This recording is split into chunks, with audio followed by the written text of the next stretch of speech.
What up, my fox? It's your boy once again. And even though we just did an AEW All Out review, there is something more important afoot here. And I think that a lot of people, including those that work for AEW, are quite honestly not smart enough to understand what the fuck they're doing, alright? Here's the problem, motherfucks. I have compiled a list that has about 22 names on it of WWE wrestlers that have been fired and have gone to AEW. Now, in the past on this channel, we have talked about how wrestlers like Miro and, let's see who else. Goldust, Shawn Spears, these motherfucks who have been wrongfully used in WWE, how they've been used like shit in AEW as well. You know what I mean? Now, that's because a lot of these people that I just mentioned, either you know that they were going to be used like shit like Miro, or they were there since day one. You know what I mean? So Shawn Spears was there since the beginning of AEW. So it's like he had his moment with Cody Rhodes, and now he's basically a jobber again. I mean, he's in the same position he was in WWE. Why is that, right? It's not just because Shawn Spears obviously sucks ass. You know, it's clear that this guy has never been able to get over in any capacity, in any company that he's ever been in, except for with his little 10 gimmick, you know? This whole Shawn Spears, the chairman of WWE, or of AEW rather, is obviously a ripoff of Edge and Christian, and he needs to stop that shit immediately, number one. And two, he really ruined it for himself when he came out with those blue contacts. I mean, that was the end of that, but let's not focus too much on Shawn Spears here and get to the real heart of the matter, right? When you consistently sign people and you have people debut on a near weekly basis, you benefit in the short term from that excitement and the excitement that will be generated next week when we expect more debuts, right? But what happens is that people eventually fall to the wayside. People become irrelevant if you have other people debut again. There is a hierarchy, motherfucks, of how people debut. The further along someone debuts, the more important they will be considered. So if they sign, for example, if they sign both Adam Cole and Daniel Bryan, Adam Cole is going to debut before Daniel Bryan, and Daniel Bryan is going to be the one that debuts and has that moment. You see what I'm saying? This makes Adam Cole look like a loser. On top of the fact that Adam Cole is just another young buck. He has the same moves. He looks the same. He also doesn't go to the gym, especially Adam Cole. Adam Cole is like the wrestler that I think has never, he's never been to the gym. Like, I was telling my girlfriend outside after we were done, I was like, I'm pretty sure I could beat the shit out of Adam Cole. Like, honestly, I have no doubts. Like, I have no doubts that if I got into a fight with Adam Cole, I'd smash his head on the ground. You know what I mean? I shouldn't be feeling that way about any wrestler. I don't feel that way about Lashley. You know what I'm saying? Lashley would beat my ass. You know what I'm saying? I don't feel that way about Drew McIntyre or about Brock Lesnar. You know what I mean? I don't even feel that way about most normal wrestlers. I feel that way about almost no wrestler, to be honest. But AEW has people that I'm like, all right, I think I can beat this guy's ass. Like, I think I can beat, definitely, I have no doubts that I can beat someone like Adam Cole. Like, I think I'd have a pretty good shot at beating the shit out of someone like Kofi Kingston. You know what I'm saying? Like, there's these people that are so small that I'm like, dude, I could just bash your head, you know? Like, I think I'm stronger than them. Like, I think I can bench press more than Adam Cole. You know what I'm saying? And I shouldn't be feeling that way. But this isn't about me, motherfucks. This isn't about me. This is about the problem of continuously debuting people every 5 or 6 days. So think about this, for example, right? Christian Cage got a big debut. He's in the main event. Good for him. Now he's going to be out of the main event, feuding probably with like Miro, right? And before you know it, he'll be in the Goldust spot. FTR, same thing. They get this big push, and then they lose to the Lucha Cucks. And they're actually in a weird position because they're a tag team, so it's like they don't have that many A-list tag teams, really. I know they keep telling us they do, but they don't. And FTR is like a tag team that was champions in WWE, so they're good for that reason. But then you have people that are going to fall through the wayside. Perfect example, motherfucks. Lance Archer. Remember him? I don't think anyone does. Who the fuck cares about Lance Archer? He had his feud with Miro, and it was clear. One of those guys is going to be a jobber, and the other one is not. Miro won. Lance Archer's the jobber. I don't care. Now he's like wrestling for the jobber title in New Japan. It's over for him, motherfucks. They had so much hype with him. He was a big deal. They put Jake the Snake with him. The fact is what the fact is. It's done. Lance Archer's run is over, motherfucks. He may get another chance, but it's over. Like the hype is over. Jack Swagger, same thing. Jack Swagger is a former WWE champ, world heavyweight champ, but same shit, right? He's a former world champion from WWE and a legit tough guy. He's a guy who is like going to Bellator and he's like 3-0. Think about that, motherfucks. Think about that. He's 3-0 in Bellator. That again proves that MMA is like garbage. Jack Swagger can just go in there and beat the shit out of people, but it doesn't matter. The point is, he's a guy that you can book as a legit tough guy. And where is he? Nowhere, motherfucks. It's a wrap. Jack Swagger is in the same position he was when he was on SmackDown after his push, being a jobber. Look at someone with potential. Ethan Page, motherfucks. What's going to happen to him? What's going to happen to him? It's done. That's what's going to happen to him. It's done. Other people have now surpassed him. Who cares about Ethan Page when the focus is now on Adam Cole? All right? Think about other wrestlers that were getting some hype. Andrade, right? Andrade, right? He's supposed to be this big deal. What's Andrade's record in AEW? What is Andrade's record in AEW, motherfucks? What is it? Is he 1-0, I think? I think he's had one match. He beat like Evan Bourne. You know? Who gives a fuck? He's been around for like months now, and all he has to show for it is a shitty match with Evan Bourne. It's over for him, motherfucks. Andrade is done. He will now be feuding with people like Fuego del Sol. He'll go in there and wrestle Pac. Who cares? Who cares, motherfucks? Who cares if he wins or loses against Pac? He's probably going to win, but who cares? Next up, Brian Cage. Another one. Fallen through the wayside. When did Brian Cage debut in AEW, and what has he done since then? Nothing. Because he did not have the opportunity to mature into anything. To mature into a star. To become anything. Why would they give him that opportunity when 2 weeks later they're like, oh, Miro's here, right? You see what I'm getting at, motherfucks? Brian Cage has been here for over a year, cucks. When did he come? Let's see here. Brian Cage showed signs of a face turn. No, what's the problem with that? Like his whole thing on Wikipedia, his entire AEW run is like one big paragraph, you know? Like there isn't anything good, motherfucks. Oh, May 23rd, as a surprise entrant in the casino ladder match. Did he win? He won. He won his big match. He won his big match last May, right? Last May, motherfucks. He won his big match, and now it's been a year and a half, and he's done nothing since. The career highlight for Brian Cage is his first match. It's his debut. Think about that.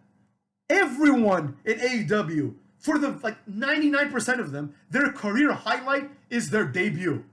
What's Andrade's career highlight? Coming out and being like, I'm here. That's his career highlight, motherfucks. That's his AEW career highlight.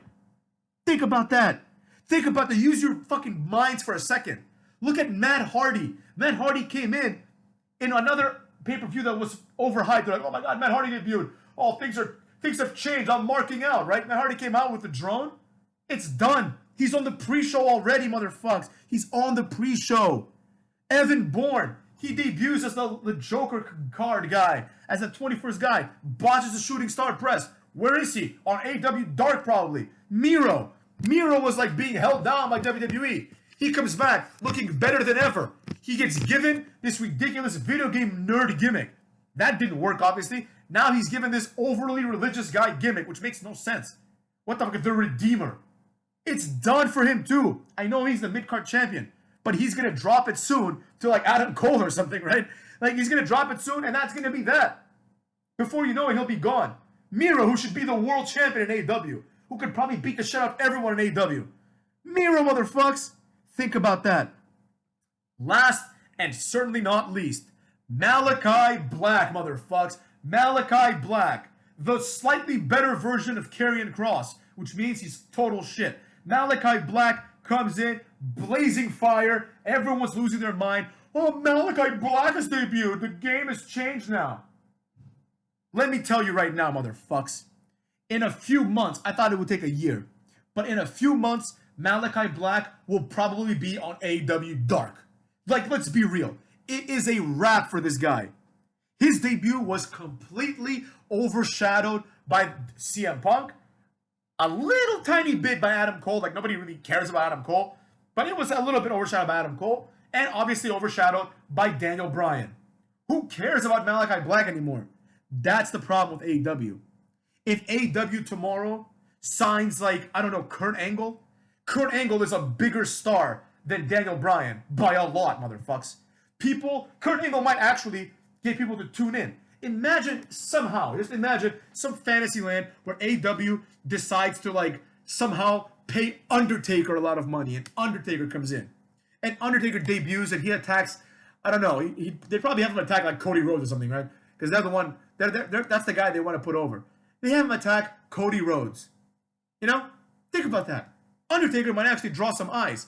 But guess what would happen? Nobody would care about the fact that Adam Cole is still there if Undertaker's there. You see what I'm saying? This is the problem. When you debut people and you make everyone look special, you come out looking like a moron because you know that not everyone's going to be special. Andrade, Malachi Black, Adam Cole, Brian Cage, Danielson, Jericho, Christian, CM Punk, Goldust even, Ethan Page, Swagger, Moxley, who's on his way to being a jobber as well. He's already like wrestling random Japanese guys. That's like his role in the company. He has the second match of the night or first match of the night, and he wrestles a Japanese guy. Great, no one cares. Lance Archer, Matt Hardy, Mark Henry, fucking Miro, Brody Lee. Unfortunately, he's dead, but the same thing would have happened to him. The same thing would have happened to Brody Lee. He would be in like a Lance Archer situation right now. So, Sting, all these motherfuckers overshadow each other because they all get debuted as if they're big deals. And ultimately, some people are not going to be big deals. Who will it be? Everyone that I just mentioned, except for maybe Daniel Bryan and CM Punk. Everyone else that I mentioned will eventually fall somewhere below Cookie Rhodes.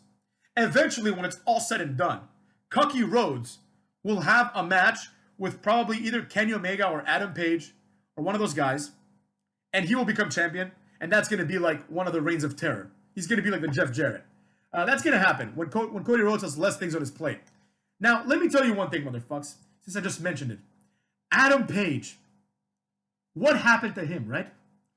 Adam Page is no longer on TV. Let's be honest. He had a moment where people wanted him to be like number one contender and shit like that. But the facts were what the facts were. Adam Page got cucked. He got cucked. Basically what happened was other things needed to go down between Kenny Omega and other people.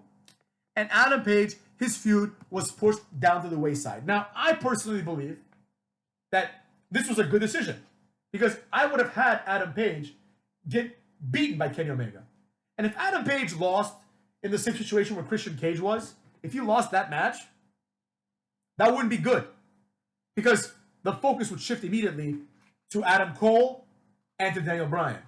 However, Adam Page is now in the unfortunate circumstance of being a guy that will be completely lost in the shuffle. Eventually, people aren't going to care about Adam Page when they have to cheer for also Adam Cole and also Daniel Bryan. That's the unfortunate truth, motherfucks. People will fall behind. Andrade is never going to be AEW champion now. So what the fuck was the point? He became a mid-carder in WWE. What's the point? To make him a mid-carder here too? There's not enough room for this motherfucker to become AEW champion. See what I'm saying? And if he does, Malachi Black won't. And if they both do, fucking Bryan Danielson won't. Not everyone is going to be a world champion. So what is the point? What benefit did Andrade get, did Malachi Black get from going from WWE to AEW? Now, I understand. A lot of these guys, it's not a benefit. A lot of them would still prefer to be in WWE. They just got fired because they're not good enough. Like Ruby Riott would prefer to be in WWE. She doesn't want to be in AEW. She has no choice. They're like, beat it, kid. You completely flopped. You're not good enough. You know? So that's what I'm getting at, motherfucks. That's what I'm getting at. The few good ones, the ones that really are good, that are the ones that could be in WWE, like Daniel Bryan, and chose not to be. And they will be treated accordingly. Jericho is another one like that. Like, Jericho is still the biggest star in AEW. You know, CM Punk is another one like that, unfortunately. I'm sure WWE would have had him back. You know? But he chose AEW. John Moxley is another one. But nonetheless, even within this crop of wrestlers, they can't all become champions. So, with that being said, motherfucks, I personally believe that AEW is going to have a lot of dark days ahead. I don't think that AEW is going to get a huge ratings boost this next month. I would expect a ratings bump the next week. Like this Wednesday, I expect it to be like one of their highest viewed episodes just because so much has happened. And there's so many questions that need to be answered, motherfucks. But in the long term, they will hemorrhage. It's just like what happened with TNA. Where TNA eventually had to make the main event Mafia because they had signed too many big stars in too short of a time. You had Sting, Booker T, Scott Steiner, and it's like they're all main event guys, but they can't all become the champion. That's why main event Mafia is one of the best factions of all time, because it makes sense. But you can't do that here because whereas Booker T and Scott Steiner were household names in the 90s, whereas Scott Steiner and Booker T are legendary wrestlers, Adam Cole and Malachi Black are not. As a matter of fact, it makes me cringe when I think to myself that I just mentioned Adam Cole and Malachi Black in the same sentence as Booker T and Scott Steiner. It makes me wonder, like, it's like, imagine if Scott Steiner and Booker T were to fight Malachi Black and Adam Cole. Like, they would murder them in 2 seconds. Scott Steiner would kill them both with one arm. You know what I'm saying? So that's what I gotta say about that. People are going to unfortunately fall by the wayside. The only difference is this. Instead of, like, if you're Andrade, or let's just take Shawn Spears, who's at the bottom of the totem pole. If you take Shawn Spears, he's got like 10 other people on top of him, and then a fucking eagle at the very top of that totem pole. Shawn Spears, motherfucks. The only difference now is this. Instead of being buried by John Cena, instead of John Cena being the world champion in your company, or Randy Orton being the world champion in your company, now it's going to be someone like Cody Rhodes or Kenny Omega. That's the only difference. If you're Andrade, you can make it to be a mid-carder in WWE, and you can make it to be a mid-carder in AEW. The only difference is you'll be the mid-carder to, I don't know, let's say Adam Cole if he becomes champion. You won't be the mid-carder to Roman Reigns. That's the only difference. You will still be a mid-carder, just in a shittier company. And a shittier hierarchy, right? That's just how that works, motherfuckers. I don't make up these rules. That's just how it is. These are just the facts, motherfuckers. So AEW, as far as I'm concerned, has really fucked up this weekend. Not because of like Daniel Bryan and Adam Cole, because those are big signings to an extent, especially Daniel Bryan. Adam Cole, not really. Adam Cole is like, it's the same thing as signing like, I don't know, Ashanti via Adonis. It's the same shit. He had like the same amount of impact in WWE as Ashanti via Adonis did too, because like they've both done nothing. Like, you know, oh, he was the leader of Undisputed Era. Who gives a fuck? Who gives a shit about Undisputed Era? Fuck them. What do you think of them? What do you think of them apples? So, there you go. All I gotta say, motherfuckers, is that Adam Cole and Daniel Bryan and CM Punk are overshadowing not only the recently debuting guys, but they're overshadowing, obviously, a lot of AEW dudes. Like Kip Sabian, haven't seen him on TV in a long time. Haven't fucking seen Shawn Spears on TV in a long time, at least in a match. Or if you have, it's part of like being MJF's like lackey, you know? Haven't seen a lot of these motherfuckers. Haven't seen him. Where's Joey Janela? This guy in the beginning, he was having like death matches with Jon Moxley and Kenny Omega. Now he's wrestling Sonny Kiss. You know? What happened to Sonny Kiss? Wasn't Sonny Kiss supposed to be this huge AEW star? No, motherfuckers. Of course not. Because at the end of the day, it's the same exact thing. CM Punk was upset that The Rock came to take his spot, and he comes and takes someone's spot. At least in WWE, your spot will get taken by The Rock. At least you'd be like, oh shit, The Rock took my spot. Alright, it makes sense. Here, your spot will be taken by fucking, I don't know, Ethan Page. See what I'm saying? That's all I gotta say about that, motherfuckers. Take care of yourselves and go fuck yourselves.